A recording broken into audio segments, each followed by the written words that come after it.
Bismillahir-Rahmanir Rahim. Allah chooses whomever He wills of His servants to warn of the day of meeting. Allah bestows His bounty upon whomever He wills of His servants, but no one understands this except the people of understanding, except the ulul albab.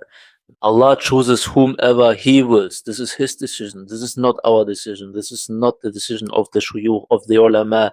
This is the decision of Allah. And whomever Allah chooses, it is the duty of the Muslims to obey Allah and obey Allah's messengers. The helpers of Qasim asked themselves, why is it that the Muslims disbelieve in Qasim's dreams? It is because Qasim is not one from the ulama. He is not chosen by the ulama. He does not have a beard.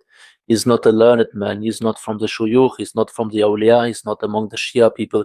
He is just a regular human being, and Allah chose him. And this is the reason why the Muslims disbelieve, because they are envious that Allah bestows His bounty upon whomever He wills of His servants.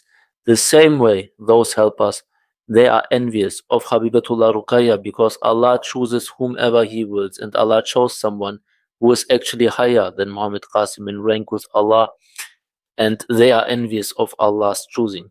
And so they disbelieve in Allah's messengers. But this is what Allah does not like. Allah doesn't like when you believe in one part of the Quran, but you disbelieve in the other part. Allah doesn't like when you believe in one part of the dreams, but you disbelieve in the other part of the dreams. In Qasim's dreams, Allah started speaking to him, and Qasim was writing down the message. Then Qasim could not continue to write the message. He stopped, but Allah did not stop to speak. Allah continued to speak, and there were other people who took on the message of Allah, and they started spreading it while Qasim just looked on.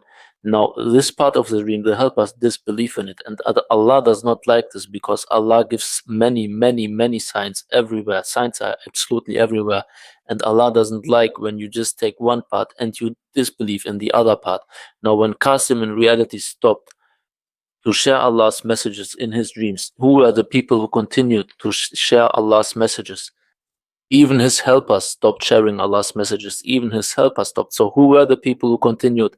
Who were the people who continued to receive Allah's messages? Because someone had to receive the messages from Allah after he stopped, as he saw in his dream. And this is Habibatullah Ruqayya. When he stopped exactly at that time, Allah sent her in his group to straighten his people, to straighten his helpers, but they disbelieved, and he disbelieved out of envy.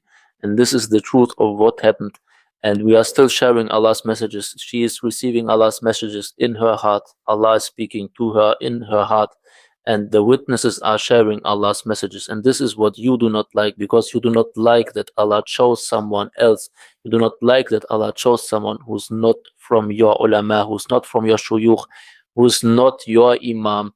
Allah chose someone else, and you do not like this, and out of envy you disbelieve, and you even disbelieve in your own book, in your own Quran, which is the truth from Allah, and Allah's laws are in there, and you help us disbelieve in Qasim's dreams.